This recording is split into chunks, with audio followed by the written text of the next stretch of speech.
اعوذ باللہ من الشیطان الرجیم بسم اللہ الرحمن الرحیم رب اشرح لی صدری ویسر لی امری واحلل عقدۃ من لسانی یفقہوا قولی رب یسر ولا تعسر وتمم بالخیر اللہم لا سہل الا ما جعلتہ سہلا وانت تجعل الحزن اذا شئت سہلا اللہم انفعنا بما علمتنا وعلمنا ما ينفعنا وزدنا علما آمین یا رب العالمین۔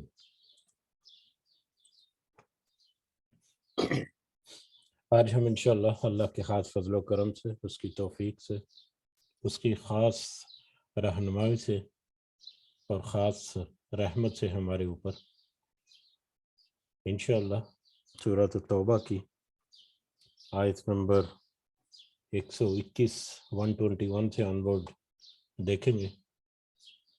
اللہ تعالیٰ سے اس دعا کے ساتھ کہ اس میں ہمیں اللہ تعالیٰ استقامت نصیب فرمائے اور اس کی صحیح سمجھ اور صحیح فہم اس کا ہمیں ہمارے دلوں میں اتارے اور اس کا فائدہ ہمیں اس دنیا میں بھی اور آخرت میں بھی فلاح پانے والے اور کامیاب بندوں میں شامل کرنے کی صورت میں ہمیں اللہ تعالیٰ عطا فرمائے، اور اس سے ہمیں نہ صرف اپنے لیے بلکہ اپنے احباب کے لیے، اپنے ساتھیوں کے لیے، اپنے فیملیز کے لیے بھی اس کو ذریعہ اصلاح بنائے۔ آمین یا رب العالمین۔ جی تو 120 تک ہم اس سے پہلے پڑھ چکے سورۃ التوبہ، اور کل جو ہم نے آیات پڑھی تھی ان میں جو کی پوائنٹس ہیں، سب سے پہلے تو اللہ تعالیٰ نے کہا کہ اللہ تعالیٰ نے مسلمانوں یا مومنوں سے ان کی جانوں اور ان کے مالوں کے نظریے کے بدلے، ان کے نذرانے کے بدلے اللہ تعالیٰ نے مومنوں کے یا مسلمانوں کے مالوں اور ان کی جانوں کے نظریے کے عطیے کے بدلے میں ان کے ساتھ ان کو جنت دینے کا وعدہ کر کے ایک سودا کیا، اور اس سودے کے بارے میں اللہ تعالیٰ نے کہا کہ یہ نہایت ہی کامیاب اور بہت ہی بڑا فائدہ بخش سودا ہے جو مومنوں نے کیا، اپنی جانوں کا اور اپنے مالوں کا نذرانہ اللہ تعالیٰ کو پیش کر کے۔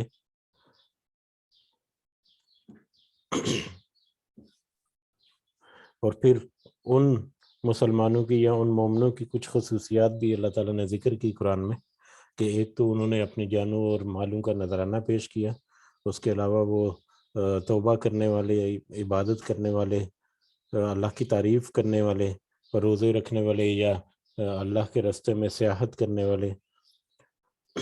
اور رکوع اور سجدہ کرنے والے، اور نیکوں کو تعلیم دینے والی، اور بدیوں سے روکنے والے اور برائیوں سے باز رکھنے والے، اور اسی طرح سے اللہ کی حدوں کا خیال رکھنے والے یہ لوگ ہیں۔ اور ایسے مومنون کو اللہ تعالیٰ نے خوشخبری سنا دی جنت کی، بہت سارے مقامات میں بھی اور پچھلی آیات میں بھی ہم نے دیکھا۔ اور پھر دوبارہ سے کل ایک تذکرہ ہوا چھوٹا سا ایک آیت میں پھر، کہ پیغمبر کے لیے اور مومنوں کے لیے، مسلمانوں کے لیے یہ جائز نہیں، یہ مناسب نہیں کہ وہ مشرکین، شرک کرنے والے جو ہیں ان کے حق میں دعا کریں، جبکہ ان کے اوپر ان کا دوزخ میں جانا جو ہے وہ ٹھہر چکا، یعنی یہ کنفرم ہو گیا کہ اب وہ دوزخ میں ہی جانے والے ہیں، یعنی ان کی موت کے بعد شرک کرنے والے جو ہیں مشرک، ان کے لیے دعا کرنے سے اللہ تعالیٰ نے کہا کہ یہ ان کے لیے مناسب نہیں ہے، اور نبی کریم صلی اللہ علیہ وسلم کو بھی اسے روکا۔ اور پھر حضرت ابراہیم علیہ السلام کی مثال بھی اللہ تعالیٰ نے ایک آیت میں کوٹ کی، کہ ابراہیم نے تو علیہ السلام، انہوں نے تو وعدہ کیا تھا اپنے باپ سے، جب ان کے باپ نے ان کو گھر سے نکال دیا تھا، کہ حضرت ابراہیم نے کہا تھا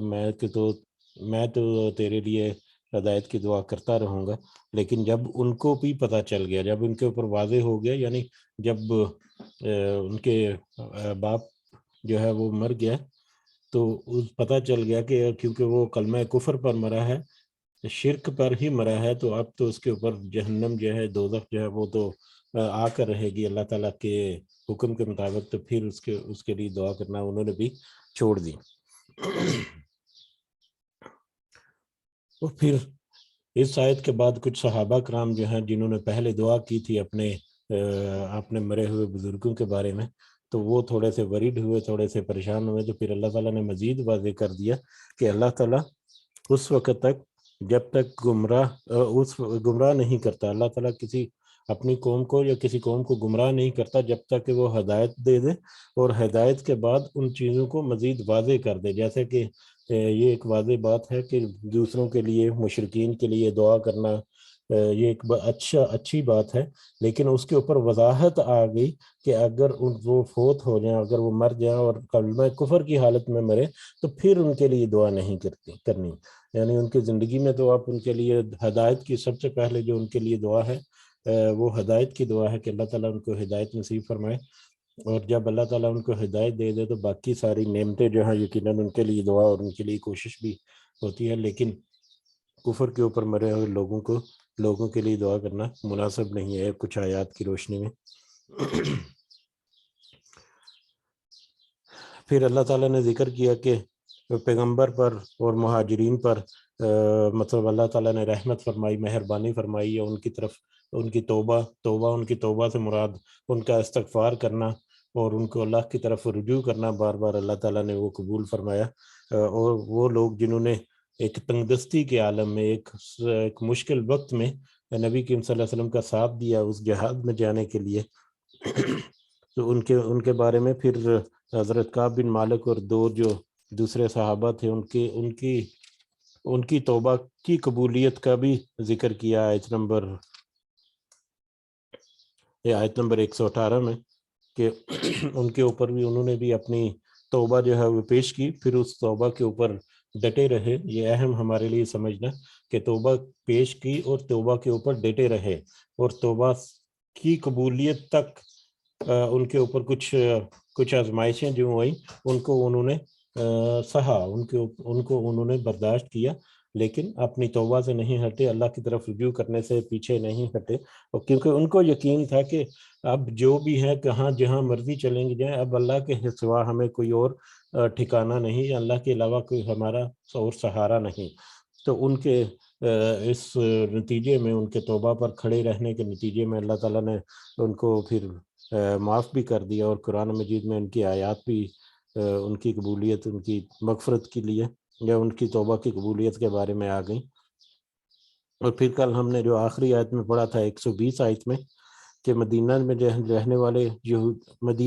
والے اور ارد گرد جو دیہاتوں میں جو اعرابی ہیں، جو دیہاتی لوگ جو ہیں، ان کے لیے یہ مناسب نہیں تھا کہ وہ نبی کریم صلی اللہ علیہ وسلم کو اکیلا چھوڑ کر یا ان کی جان کے اوپر اپنی جان کو فوت کیا دیکھے. تو یہ ان کے لیے مناسب نہیں تھا، جبکہ یہ اس لیے ان کے لیے مناسب نہیں تھا کہ اللہ کی راہ میں جو نکلے یا نبی کریم صلی اللہ علیہ وسلم کے ساتھ نکلے، تو انہوں نے جو پیاس برداشت کی، جو بھوک اور تکان برداشت کی، اور جو کافروں کے اوپر روب اور دبدبہ ڈالا، تو اس طرح کے جتنے کام کیے، تو یہ تو کام جو ہے نیکی کے کام ہے، اور ان نیکی کے کاموں کے بدلے میں اللہ تعالیٰ نے ان کو اجر دیا ہے. اور یہ تو بہت ہی بڑا اجر ہے جو اللہ تعالیٰ نے ان نیک کرنے والے نیک عمل کے بدلے میں مومنوں کو دیا. تو اب انہوں نے پیچھے بیٹھ کر وہ سارے اجر ضائع ہی کر دیے، تو اس لیے ان کے لیے مناسب نہیں تھا کہ وہ پیچھے رہتے، بلکہ ان کے لیے بہتر تھا کہ وہ نبی کریم صلی اللہ علیہ وسلم کے ساتھ نکلتے.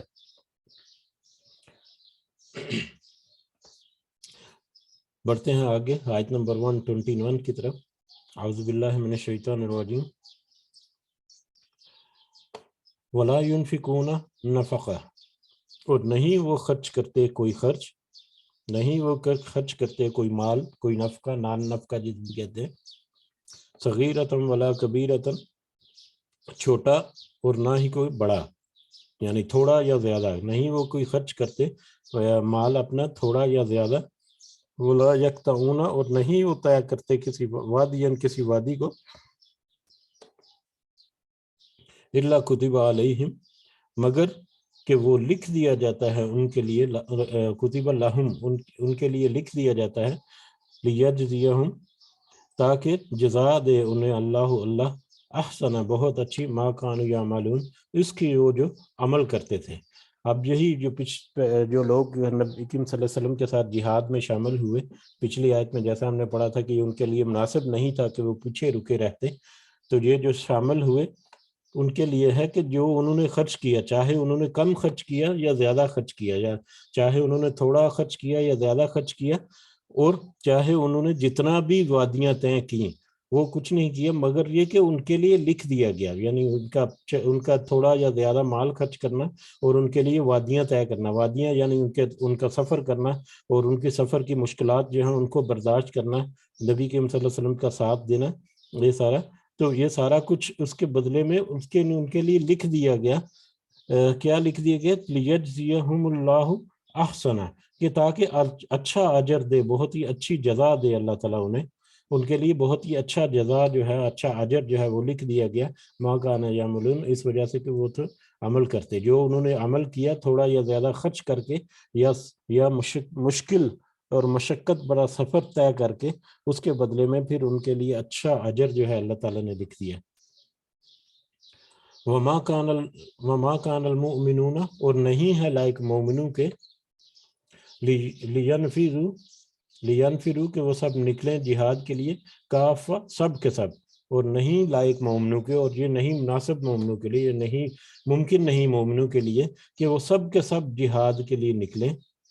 فلولا نفر، چنانچہ کیوں نہیں نکلے، من کل فرقہ، ہر گروہ میں سے، کیوں نہیں نکلے ہر گروہ میں سے، منہم ان میں سے، طائفتن کچھ لوگ، تو پھر کیوں نہیں ہر گروہ میں سے کچھ لوگ کیوں نہیں نکلے، لیتفقہوا، تاکہ وہ سب حاصل کر سکیں، فی دین میں، جو دین حاصل کر سکیں، وَلِيُنذِرُوا، اور تاکہ وہ سب ڈرائیں، قومہم، اپنی قوم کو، اذا رجعوا، جب وہ لوٹ کر جائیں، الیہم، ان کی طرف، لعلہم یحذرون، تاکہ وہ سب ڈریں، یہاں پر ہے کہ نہیں لائق یا نہیں مناسب یا نہیں ممکن سارے کے سارے مومنوں کو کہ وہ جہاد کے لیے نکلیں، لیکن ہر گروہ میں سے کچھ لوگ کیوں نہیں نکلے، تاکہ وہ دین کا علم حاصل کریں اور واپس اپنی قوم میں لوٹ کر اپنی قوم کو ڈرائیں، تاکہ ان کی قوم ڈر جائے۔ اس کے بہت سارے اینگل سے مختلف علماء نے تشریح کی ہے۔ غزوہ تبوک کے حوالے سے بھی یہاں پر تشریح کی گئی کہ کیونکہ یہ، اور کچھ علماء نے اس کو اوپن آیت کے طور پر بھی لکھا، کچھ علماء نے اس میں جو مدینہ کے ارد گرد جو بستیوں میں، وادیوں میں، یا مدینہ کے ارد جو دیہاتوں میں جو لوگ تھے وہ نہیں نکلے جہاد کے لیے، ان کے لیے جیسا کہ پہلے ذکر ہوا تھا کہ وہ جو گاؤں وغیرہ میں یا دیہاتوں میں جو رہتے تھے، وہ ان کے پاس کم علمی تھی، وہ ان کے پاس علم کی کمی تھی، زیادہ ان کے پاس پیغام روزانہ کی بیسس پہ نہیں پہنچتے تھے، اس لیے بھی انہوں نے یہ منافقت کی، یا اس لیے بھی وہ ایمان میں کچے اور کمزور رہے کہ وہ زیادہ جانتے نہیں تھے، زیادہ ان کے پاس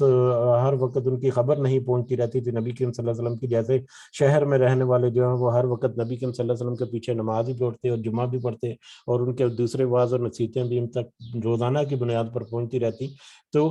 جو دور دیہات کے دور علاقوں کے جو دیہات ہیں ان تک یہ معاملہ نہیں تھا، اس وجہ سے وہ علم میں تھوڑے سے کچے رہ گئے، تھوڑے سے پیچھے رہ گئے، اور اس کے نتیجے میں وہ منافقت بھی رہی، اور منافقت جو ہے وہ تو دل سے قبول نہیں کیا، لیکن اس کے علاوہ بھی ان میں کم علمی رہی،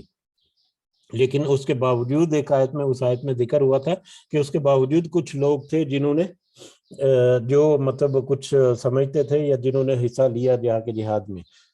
تو گاؤں میں بھی نسبتاً ایک ریشو ہوتی ہے، لیکن ریشو جو ہے اس میں ان پڑھ اور تھوڑے سے کم حکمت رکھنے والے لوگ جو ہیں ان کی تعداد تھوڑی زیادہ ہوتی ہے، تو اس بارے میں بہرحال اس آیت کا مطلب یہ ہے کہ جہاد کے لیے نکلنا ساری کی ساری قوم کے لیے، یعنی اگر 1,00,000 کی آبادی ہے تو پوری کی پوری 1,00,000 آبادی کے لیے تو نکلنا ممکن نہیں، اس میں عورتیں اور بچے بھی ہیں جو جہاد میں شامل نہیں ہو سکتے، بوڑھے بزرگ بھی ہیں، ٹھیک ہے، وہ جہاد میں شامل نہیں ہو سکتا ہے روزمرہ کے جو معاملات ہیں پیچھے وہ بھی پورے نہ کر سکیں، تو وہ بستی جو ہے یا قوم یا جہاں پر بھی وہ آبادی ہے وہاں کے انتظامات کو چلانے کے لیے، مختلف معاملات کو سنبھالنے کے لیے بھی کچھ نہ کچھ ورک فورس وہاں پر چاہیے، کچھ نہ کچھ وہاں پر لوگ چاہیے، تو یہ تو ممکن نہیں، یہ تو لائق نہیں کہ سارے کے سارے لوگ جو ہیں وہ جہاد کے لیے نکلیں، لیکن کیوں یہاں پر لکھا گیا کہ لیکن کیوں نہیں نکلے ہر گروہ میں سے کچھ لوگ، کیوں نہیں نکلے ہر گروہ میں سے کچھ لوگ، یعنی کچھ لوگ جو ہے وہ تو جہاد کے لیے نکلے، لیکن کچھ لوگ جو ہے وہ پیچھے رہے اور وہ انہوں نے دین کا علم حاصل کیا تاکہ اپنی دین کو اپنے لوگوں کو مزید پکا کریں، دین میں ڈرائیں، اور تاکہ ان کے لوگ جو ہیں فہم پکڑیں۔ یا زیادہ صحیح جو لگتا ہے وہ دیہاتوں کے بارے میں ہے، جو دیہات میں پیچھے جو لوگ رہ گئے تھے وہ کم علمی کی وجہ سے رہ گئے تھے، تو زیادہ تر علماء جو ہے وہ اسی طرف اشارہ کرتے ہیں کہ ان دیہاتوں میں زیادہ تر لوگ جو ہیں کیونکہ کم علم ہی تھے اور نکلے بھی نہیں، تو ان کو تو چاہیے تھے کہ ان کے گروہوں سے یا ان کے جو بھی قبیلے ہیں یا جس طرح سے انہوں نے اپنی گروہ بندی کی ہوئی ہے، ہر گروہ میں سے روزانہ کی بنیاد پر کچھ لوگ وہاں سے نکلتے، مدینہ میں آتے یا دوسرے شہر میں جاتے، مدینہ میں آتے، وہاں پر نبی کریم صلی اللہ علیہ وسلم کی اطاعت کرتے، ان سے تعلیم حاصل کرتے، ان سے دین کو سیکھتے، پھر واپس پلٹ کر اپنی قوم میں یا اپنے گاؤں میں جا کر دوسرے لوگوں کو اس کی تعلیم دیتے تاکہ وہ بھی لوگ بھی تعلیم سے آشنا ہو سکے، اسلام کی جو روح ہے اس کو سمجھ سکتے تاکہ وہ لوگ بھی ڈر سکتے۔ تو اس طرح کے زیادہ علماء نے یہی کوٹ کیا ہے، اور یہ اوپن آیت کے طور پر بھی ایک اچھی آیت ہے جس میں کہا گیا ہے کہ ہر گروہ یا ہر قبیلے یا ہر فرقے سے چاہیے کہ کچھ لوگ جو ہیں وہ ضرور نکلیں دین کے علم کو حاصل کرنے کے لیے، مدرسوں میں جا کر یا علماء کے پاس جا کر یا یونیورسٹیز میں جا کر، جہاں سے اعلیٰ کوالٹی کا یا مطلب ہائر ایجوکیشن کہہ لیں، جہاں پر جو دین کی ملتی ہے، جہاں سے شریعت علومی جو ہے وہ پورے کا پورا ملے، تو وہاں سے جا کے سیکھیں، سمجھیں، کچھ وقت لگائیں، اپنی اصلاح کریں، اپنے دین کو پکا کریں، اپنا علم حاصل کریں، پھر واپس آ کر اپنے لوگوں میں اس دین کو پھیلائیں، اس کی ترویج کریں، اس کی ترغیب کریں، اور تاکہ واپس ان کی قوم یا ان کے لوگ جو ہیں وہ بھی دین کو حاصل کریں اور تاکہ وہ بھی ڈر سکیں۔ تو یہ اوپن آیت کے طور پر بھی بہت خوبصورت آیت ہے، اور اس میں قانون بھی ایک ہمیں ملا کہ کچھ لوگوں کو چاہیے کہ وہ ضرور دین کا علم حاصل کرنے کے لیے سفر کرنا پڑے یا اپنے گھر پر کو کچھ عرصے کے لیے چھوڑنا پڑے تو وہ چھوڑیں، جا کے دین کا علم حاصل کریں اور ہائر ایجوکیشن حاصل کریں، اور پھر واپس آ کر اس دین کے علم کو اپنے لوگوں میں پھیلائیں تاکہ ان کی بھی اصلاح ہو سکے، تاکہ وہ بھی لوگوں سے وہ بھی ڈر سکیں، یعنی ان میں بھی تقویٰ پیدا ہو اور ان میں بھی جنت اور جہنم جو ہے ان کی وضاحت ہو جائے، اور جنت کے حصول کے لیے وہ بھی کوشش کرتے رہیں۔ آگے بڑھتے ہیں 123 نمبر آیت، یا ایھا الذین آمنو، اے لوگو جو ایمان لائے ہو، اے مومنو، قاتلو، تم سب لڑو، الذین، ان لوگوں سے جو یلونکم، وہ سب تمہارے آس پاس ہیں، اے مومنو ان لوگوں سے لڑو جو تمہارے آس پاس ہیں، من الکفار، کافروں میں سے، ولیجدوا، اور چاہیے کہ وہ سب پائیں، فیکم، تمہارے میں، یعنی مومنوں میں، غلظتاً، سختی، وہ کافر جو ہیں چاہیے کہ وہ کافر تو تمہارے اندر سختی پائیں، وَعَلَمُوا، اور تم سب جان لو، ان اللہ مع المتقین، کہ بے شک اللہ پرہیزگاروں کے ساتھ ہے، پرہیزگاروں کا ساتھ اللہ تعالیٰ ہے۔ اے مومنو تمہیں چاہیے کہ تم سب لڑو، اے مومنو تم سب لڑو کافروں سے جو تمہارے آس پاس موجود ہیں، تاکہ وہ تمہارے اندر سختی کو پائیں، تمہارے اندر سختی کو پائیں۔ اب یہاں پر کافروں سے لڑو، ان کافروں سے جو تمہارے آس پاس موجود ہیں۔ آس پاس موجود کا مطلب ایک چھوٹا سا گروہ ہے، کہہ لیں کہ کوئی 1000 1500 2000 لوگوں کا ایک گروہ، چھوٹی سی بستی میں جہاں پر وہ آباد ہیں۔ اب ان کے آس پاس کا مطلب کیا ہے کہ ان کی اپنی آبادی کے ارد گرد جو لوگ ہیں، یعنی وہ جس بستی میں رہ رہے ہیں اس کی باؤنڈری کے باہر جو اس کے ارد گرد جو قافلے یا قبیلے یا کوئی بستیاں آباد ہیں، ان کی طرف اشارہ ہے کہ ان کافروں سے لڑو جو تمہارے ارد گرد آباد ہیں۔ یعنی یہ ایک انٹرنیشنل مطلب تبلیغ کا اللہ تعالیٰ نے یہاں پر ذکر کیا کہ اپنے جو حدیں ہیں ان کو کراس کر کے، یعنی اپنی حدود سے نکل کر باہر جو کافر ہیں ان تک تعلیم نہ ہو دے۔ یہ اللہ کی حدیں جو ہیں ان کو قائم رکھتے ہوئے، اللہ نے جو جنگ کے اصول بیان کیے ہیں ان کو قائم رکھتے ہوئے، جہاں پر ظلم ہو رہا ہے وہاں پر جا کر جو کافر ہیں ان کے ساتھ لڑو، یعنی اپنی سرحدوں کے پار جا کر یا سرحدوں پر جا کر جو ارد گرد جو آباد کافر ہیں ان کے ساتھ لڑو، اور تمہیں چاہیے کہ ان کے ساتھ ایسا لڑو یا ایسا ان کے اوپر روب اور دبدبہ رکھو کہ ان کو تمہارے اندر ایک سختی محسوس ہو، یعنی ان کو یہ پتہ چل جائے کہ تم کس قدر مضبوط اور کس قدر ٹھوس ارادے کے ساتھ ہو، اور تمہارا عقیدہ کتنا پکا ہے اور تمہارا ایمان جو ہے وہ کتنا مضبوط ہے۔ تو ایسے کافروں کے ساتھ لڑو تاکہ وہ سختی تمہارے اندر پیدا کریں، تمہارے اندر محسوس کریں، اور یہ جان لو کہ اللہ تعالیٰ پرہیزگاروں کے ساتھ ہے۔ پرہیزگاروں کے ساتھ ہے یعنی اللہ تعالیٰ نے جو احکامات دی ہے اس میں آپ کے اپنی عبادات اور اپنے معاملات کے لیے بھی، اور کیونکہ یہاں پر لڑنے کا ذکر ہو رہا ہے کافروں کے ساتھ تو قتال کرنے کا، تو اس ضمن میں جو جنگ کی جو رولز اور قوانین جو بیان کیے گئے وہ بھی مد نظر رکھنا ضروری ہے کہ اگر کوئی نہتا ہے تو اس کے اوپر حملہ نہیں کرنا، اگر کوئی اپنے امن کے لیے آ جائے تو اس کو اس کی حفاظت کرنی ہے، بلکہ جا کے سب سے پہلے اللہ کا پیغام دینا ہے کہ تم مانتے ہو یا نہیں مانتے۔ تو اس طرح سے جو بھی قوانین ہیں ان کو سامنے رکھتے ہوئے جو اللہ سے ڈرتے ہوئے ایسا کام کرے گا تو یقیناً اللہ تعالیٰ اس کے ساتھ کھڑا ہے۔ اور اسی علماء کہتے ہیں کہ اسی آیت کی سے مطلب روشنی یا ہدایت حاصل کرتے ہوئے یا اسی آیت کی روشنی میں پھر اس وقت صحابہ اور جو فوجیں تھیں وہ دوسرے ملکوں اور اپنے سرحدوں کے پار جو دوسری قومیں آباد ہیں ان تک انہوں نے پھر اللہ کا پیغام پہنچایا، اور ان تک پھر معاملے جو ہیں وہ ان کے آگے چلے۔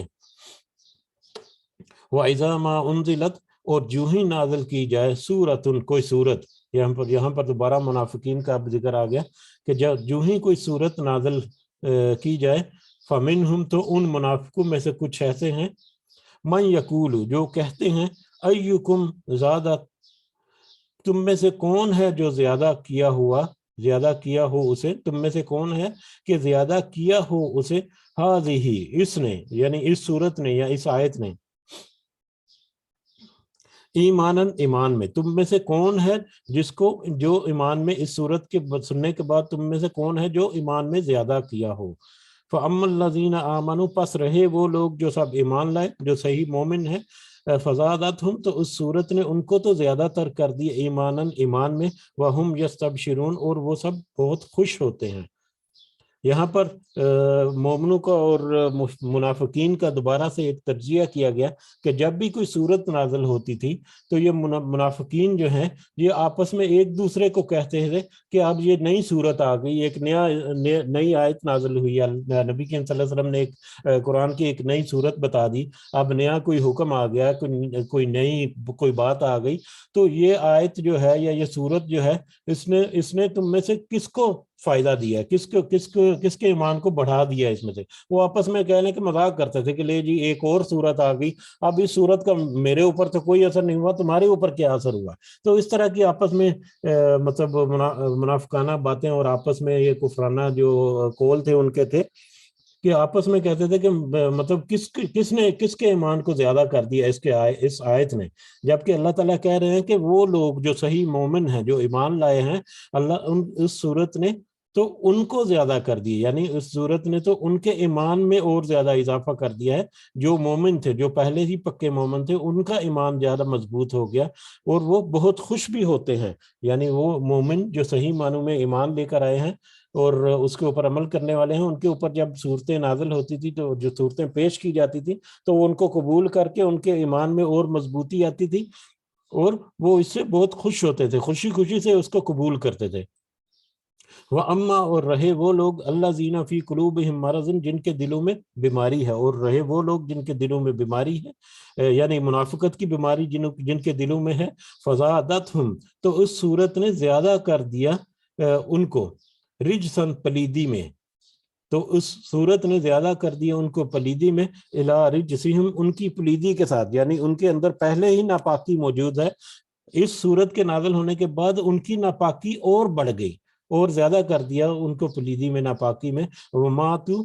اور وہ سب مرے، وہم کافرون، اس حال میں کہ وہ سب کافر تھے، وہ سب مرے اس حال میں تھے کہ وہ سب کافر تھے۔ اب مومنوں کے لیے تو ہوا ذکر ہوا کہ یہ آیات جو صورتیں جو نازل ہوتی، جو صورت کوئی نازل ہوتی تھی تو وہ تو ان کے ایمان کو اور زیادہ بڑھا دیتی تھی اور وہ سب خوش ہوتے تھے. جبکہ جو منافق ہے، کیونکہ ان کے دلوں میں منافقت کی بیماری تھی، تو جیسے جیسے پہلے بھی ذکر ہوا کہ ایک کوئی جب انکار کرنے لگ جاتا ہے یا منافقت میں جب پڑ جاتا ہے، تو جیسے جیسے ان کی اس کو نئی چیزوں کا پتہ چلتا رہتا ہے یا نئی ہدایات یا کوئی زیادہ اس کے اوپر کوشش کی جاتی ہے بغیر حکمت کے، یا وہ جب ضد پر اڑے ہوئے ہیں، تو جیسے جیسے ان کو ذکر کیا جاتا ہے یا جیسے جیسے ان کے ساتھ معاملے کھلتے ہیں، وہ اپنی ضد میں اور بڑھتے جاتے ہیں، وہ انکار میں اور زیادہ پکے ہوتے جاتے ہیں. ایک دفعہ نہ کر دی، پھر دوبارہ نہ کر دی، پھر دوبارہ نہ کر دی، تو پھر نہ کے اوپر نہ کرتے چلے جاتے ہیں، اور وہ ضد، ان کی ضد بھی اسی طرح سے پکی ہوتی جاتی ہے. تو بالکل ایگزیکٹلی یہی ہے کہ وہ لوگ جن کے دلوں میں پہلے ہی منافقت کی بیماری تھی، تو ایسی صورت جب نازل ہوئی تو ان کی بیماری کو اور زیادہ بڑھا دیا. ان کے اندر جو ناپاکی اور پلیدی تھی وہ تو اور زیادہ بڑھ گئی اس کے نتیجے میں. اور اس کا نتیجہ کیا ہوا؟ ان کے انکار کا یا ان کی منافقت کا یا ان کی ضد پر اڑے رہنے کا نتیجہ کیا ہوا؟ وہ ماتوا، اور وہ سب مرے، وہم کافرون، اس حال میں کہ وہ سب کافر تھے، اور اسی نفاق کی بیماری کو دل میں لیے ہوئے وہ اس دنیا سے چلے گئے، اور یقیناً پھر عذاب کے لیے وہ تیار رہیں گے. اولا یرون، کیا نہیں وہ سب دیکھتے،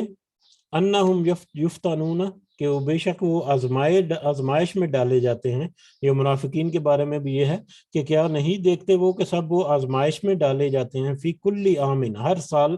مرتن او مرتین، ایک مرتبہ یا دو مرتبہ. کیا وہ نہیں دیکھتے کہ وہ ہر سال ایک یا دو مرتبہ آزمائش میں ڈالے جاتے ہیں. ثم لا یتوبون، پھر بھی وہ توبہ نہیں کرتے. ولا ہم یذکرون، اور نہ ہی وہ سب نصیحت پکڑتے ہیں. یہ بھی منافقوں کے بارے میں کہ کیا وہ نہیں دیکھتے کہ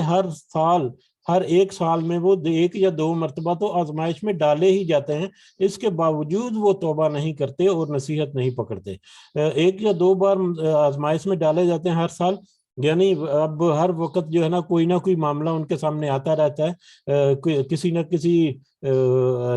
غزوے یا جنگ میں شمولیت کا اعلان ہو گیا، کہیں پر مال کو خرچ کرنے کا اعلان کر دیا، کہیں پر مطلب دین کی ترویج جو ہے اس کے لیے نکلنے کا حکم دے دیا نبی کریم صلی اللہ علیہ وسلم نے. تو ہر وقت کوئی نہ کوئی ایسا معاملہ پیش آتا رہتا تھا جو مومنوں کے لیے تو قابل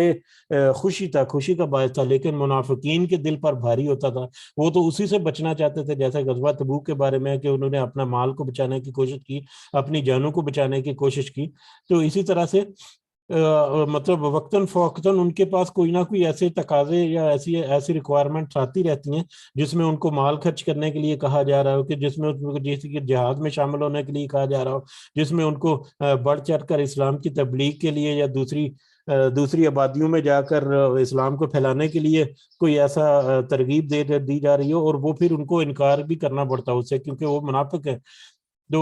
اس طرف اشارہ ہے کہ کیا وہ انہوں نے نہیں دیکھا تھا کہ ہر سال ایک دو دفعہ یا وقتاً فوقتاً ان کے اوپر اس طرح کی آزمائشیں آتی رہتی ہیں کہ وہ بار بار ان کو انکار کرنا پڑتا ہے، بار بار ان کو پیغام پہنچتا ہے کہ اب یہ ریکوائرمنٹس ہے، اس کو پورا کرو، لیکن وہ اس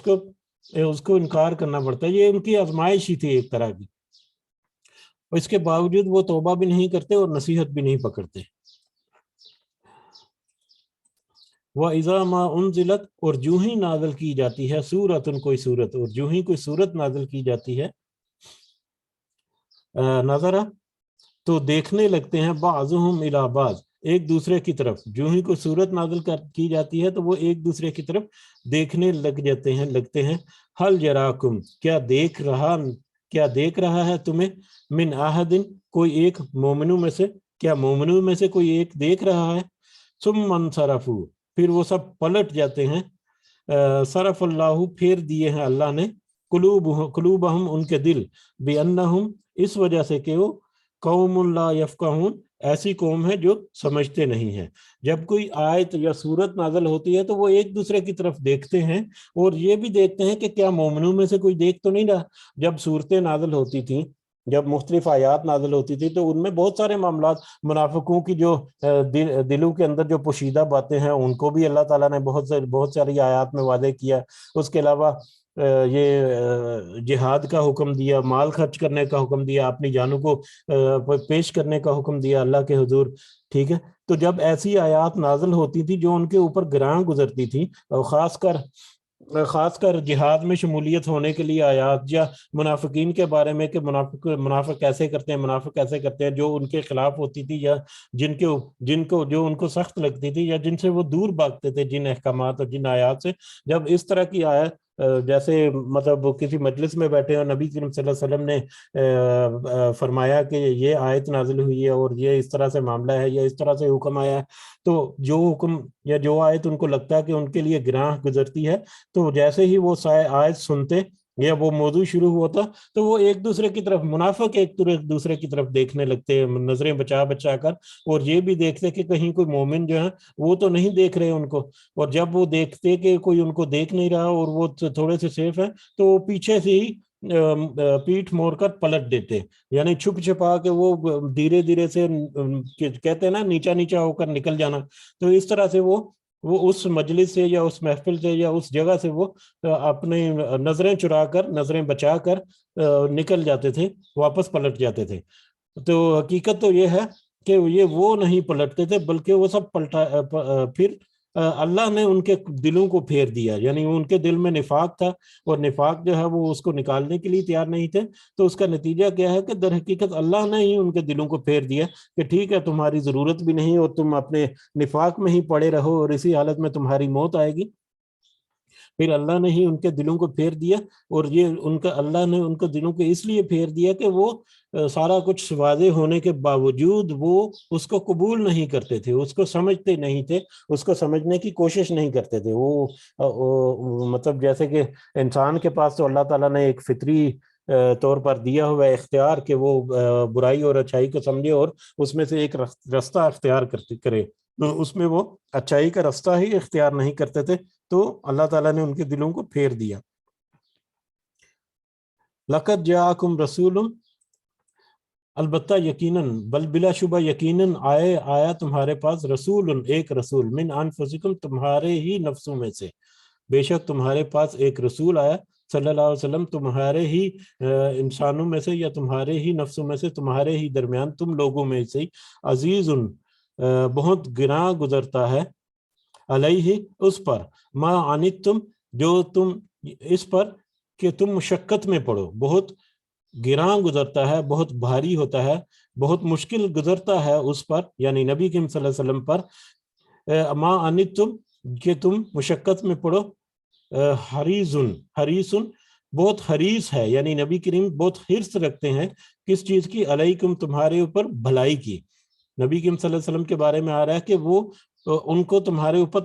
تمہاری مشقت میں پڑنا ان کو بہت گراں گزرتا ہے، اور وہ تمہاری بھلائی کی حرص رکھتے ہیں، بالمؤمنین، سب مومنوں کے ساتھ بھلائی کی وہ حرص رکھتے ہیں، رؤوف الرحیم، نہایت ہی شفیق اور نہایت ہی مہربان ہے۔ وہ رسول جو ہے جس کا ذکر ہوا، بلا شبہ تمہارے پاس اللہ ایک رسول آیا تمہارے ہی نفسوں میں سے، وہ اس کے اوپر بہت گراں گزرتا ہے جب تمہارے اوپر کوئی مشقت پڑتی ہے، اور وہ تمہاری فلاح کے لیے، تمہاری کامیابی کے لیے بہت ہی حریص ہیں، بہت ہی وہ شدت سے یہ خواہش مند ہیں یا امید رکھتے ہیں، یا بہت ہی شدید خواہش ہے ان کی کہ وہ سب مومن جو ہیں ان کی بھلائی ہو جائے، کہ اس کی وجہ سے کہ وہ بہت ہی شفیق اور بہت ہی مہربان ہیں۔ تو یہ بہت ہی خوبصورت آیت بھی ہے۔ مولانا اسحاق صاحب نے ایک آیت جو ہے، ایک واقعہ جو ہے اس کو کوٹ کر کے بڑے خوبصورت الفاظ میں ذکر کیا تھا کہ یہ اللہ تعالیٰ کا بہت بڑا انعام، اللہ تعالیٰ کے انعامات میں سے ایک بہت بڑا انعام ہے کہ جتنے رسول نبی اور پیغمبر آئے وہ سب کے سب انسان ہی تھے اور انہی لوگوں کے درمیان میں سے آئے، اور سب سے بڑا تو انعام مسلمانوں کے اوپر اللہ تعالیٰ نے یہی کیا کہ جو رسول بھیجا صلی اللہ علیہ وسلم وہ انسان ہی تھے، بشری تھے، بشریت کے پورے تقاضوں کے ساتھ آئے، اور ہم ہی لوگوں میں سے وہ آئے تاکہ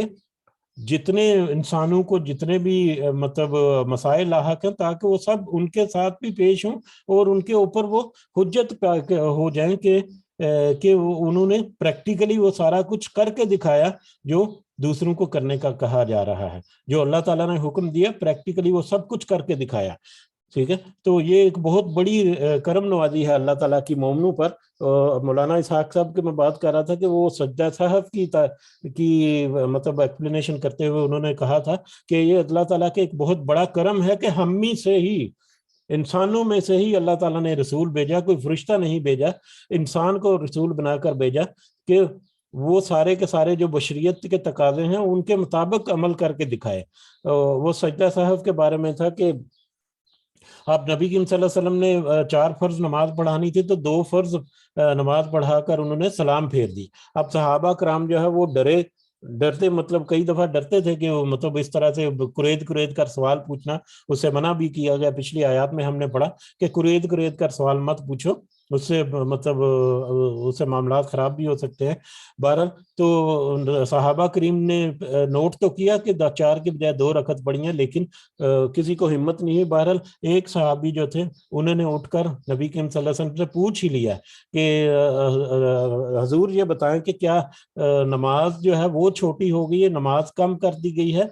یہ کیا ایسا کوئی حکم ہے کہ نماز چھوٹی ہو گئی ہے یا آپ سے بھول ہو گئی ہے؟ تو اس نے کہا نہیں، نماز، آپ صلی اللہ علیہ وسلم نے کہا نہیں نماز تو کم نہیں ہوئی. تو پھر اس صحابی نے کہا کہ پھر آپ نے 2 رکعت پڑھی ہیں یا یعنی 2 رکعت کم پڑھائی ہیں. تو پھر نبی کریم صلی اللہ علیہ وسلم نے سجدہ صاحب کیا، 2 سجدے کیا اور پھر باقی کی 2 رکعتیں جو ہیں وہ پوری کرائیں. ٹھیک ہے، تو اس طرح سے انہوں نے کوٹ کر کے بڑے خوبصورت انداز میں کہا کہ یہ اللہ کا بہت بڑا کرم ہے کہ ہم لوگوں میں سے ہی، انسانوں میں سے ہی رسول بھیجے اللہ تعالیٰ نے، اور نبی کریم صلی اللہ علیہ وسلم بھی ہم میں سے بھی تھے تاکہ ہمارے اوپر حجت رہے کہ انسان ہو کر وہ سارے کے سارے عمل پریکٹیکلی کر سکتا ہے جو اللہ تعالیٰ نے حکم دیے. تو ہمارے لیے بھی یہ ممکن ہے، ہم کوشش کریں تو پھر ہی ممکن ہے. بہرحال یقیناً تمہارے پاس تمہاری نفسوں میں سے ہی رسول آئے. اب وہ رسول نبی کریم صلی اللہ علیہ وسلم جو ہے وہ بہت شدید خواہش رکھتے تھے کہ ان کی امت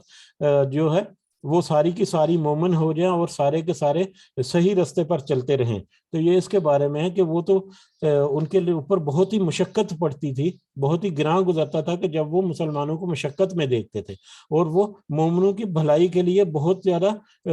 حریص بھی تھے، بہت زیادہ خواہش مند بھی تھے، کیونکہ وہ بہت ہی نہایت ہی شفیق اور نہایت ہی مہربان تھے.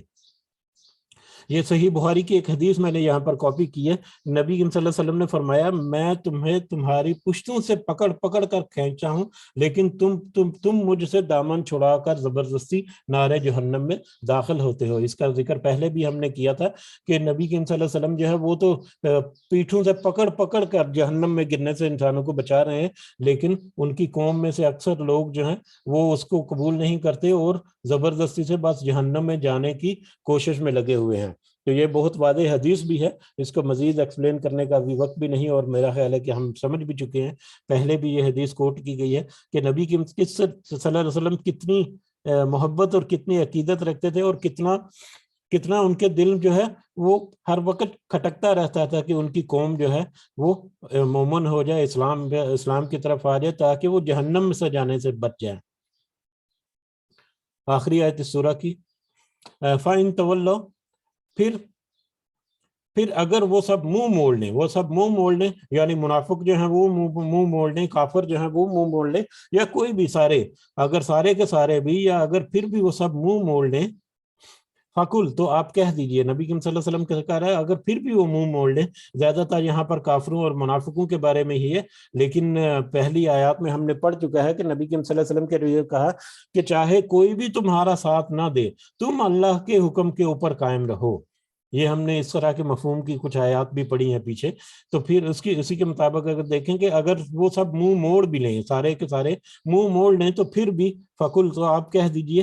حسبی اللہ، کافی ہے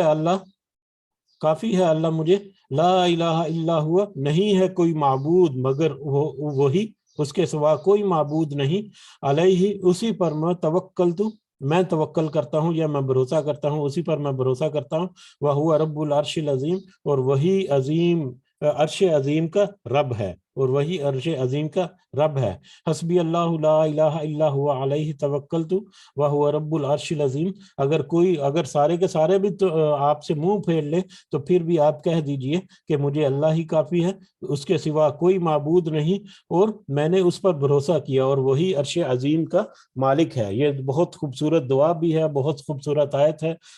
بہت ہی خوبصورت آیت ہے۔ اس کے بعد ایک حدیث یہاں پر آپ کو ملے گی، سنن نبی داؤد کی حدیث ہے، حضرت ابو دردہ وہ فرماتے ہیں رضی اللہ تعالیٰ عنہ کہ جو شخص، نبی کریم صلی اللہ علیہ وسلم نے فرمایا، جو شخص حسبی اللہ لا الہ الا هو علیہ توکلت وہو رب العرش العظیم صبح اور شام 7 مرتبہ پڑھ لے، صبح اور شام، صبح یعنی سورج طلوع ہونے سے پہلے نماز کے بعد، اور شام کو عصر کے بعد سورج غروب ہونے سے پہلے، مغرب سے پہلے، یعنی شام کو عصر اور مغرب کے درمیان، اور صبح فجر کی نماز کے بعد چاند سے پہلے، سورج طلوع ہونے سے پہلے، جو صبح اور شام یہ 7 مرتبہ پڑھ لے گا تو اللہ تعالیٰ اس کے ہموم یعنی فکر و مشکلات کو کافی ہو جائے گا۔ اللہ تعالیٰ اس کی تمام فکر اور تمام مشکلات کے لیے کافی ہو جائے گا جو صبح اور شام کو یہ 7 مرتبہ آیات پڑھ لے گا۔ تو یہ اس حدیث کی روشنی میں بھی یہ آیت جو ہے بہت ہی زیادہ اہمیت کی حامل ہے، مطلب اور معنی کے حساب سے بھی یہ خوبصورت ہے، بہت خوبصورت ہے۔ اور یہ جو مسنون اذکار ہیں صبح اور شام کے، جو دعائیں وغیرہ کے بکلٹس وغیرہ، جو پمفلٹ یا بکس ملتی ہیں، اس میں بھی یہ آیت جو ہے یہ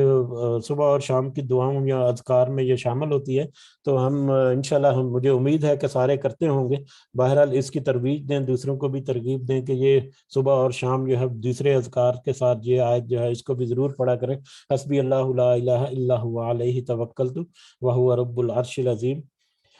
وما علینا الا البلاغ المبین۔ اللہ تعالیٰ سے دعا ہے کہ اللہ تعالیٰ ہمیں صحیح فہم سمجھ عطا فرمائے، ہمارے کہنے میں، سننے میں، سمجھنے میں اگر کوئی کمی بیشی ہو گئی یا کوئی کمی رہ گئی تو اللہ تعالیٰ سے اس کی مغفرت کی بھی طلب کرتے ہیں، اور اس کی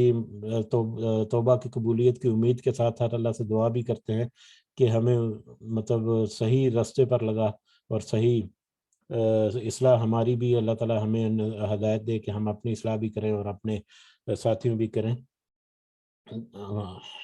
وما علینا الا البلاغ المبین۔ الحمدللہ یہ سورہ مبارکہ بھی آج مکمل ہو گئی۔ اتوار کو انشاءاللہ ہم رمضان بھی شروع ہو جائے گا تو ہم اگلی سورہ یونس جو ہے وہ بھی شروع کریں گے۔ جی اگر کسی کے پاس کوئی پوائنٹ ہے یا کوئی کہنا چاہ رہے ہیں تو آپ کر سکتے ہیں۔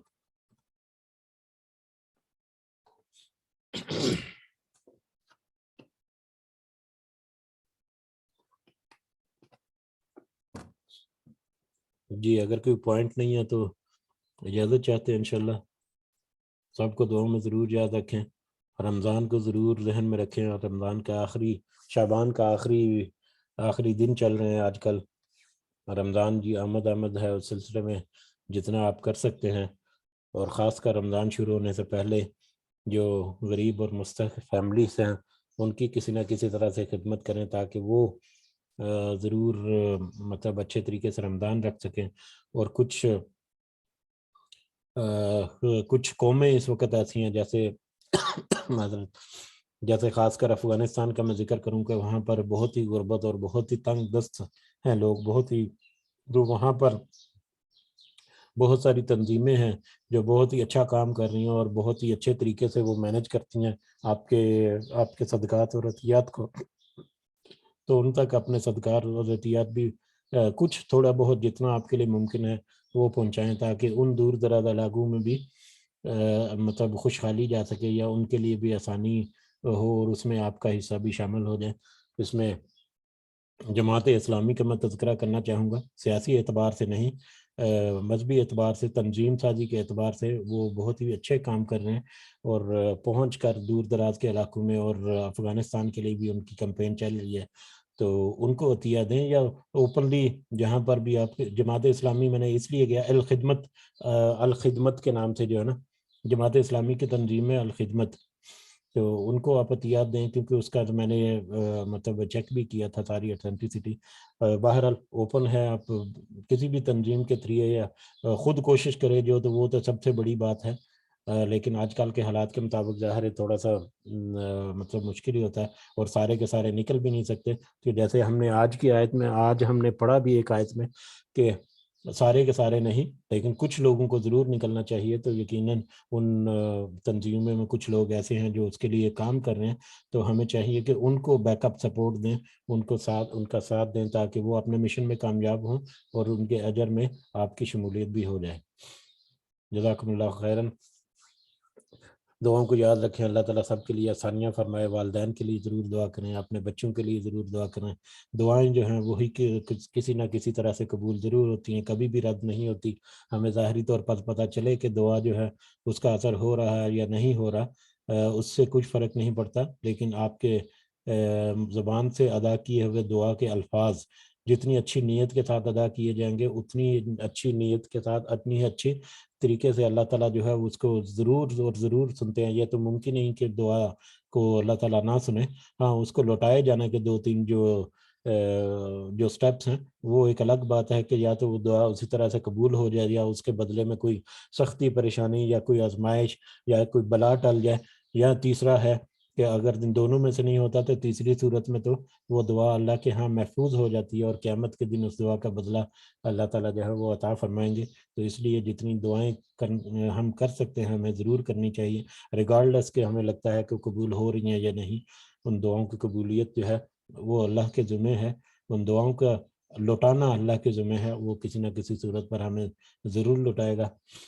رب ارحمہما کما ربیانی صغیرا، رب ارحمہما کما ربیانی صغیرا، رب ارحمہما کما ربیانی صغیرا. ربنا تقبل منا انک انت السمیع العلیم وتب علینا انک انت التواب الرحیم. سبحان ربک رب العزۃ عما یصفون وسلام علی المرسلین والحمد للہ رب العالمین. سبحانک اللہم وبحمدک اشہد ان لا الہ الا انت استغفرک واتوب الیک. جزاکم اللہ خیرا. السلام علیکم ورحمۃ اللہ وبرکاتہ.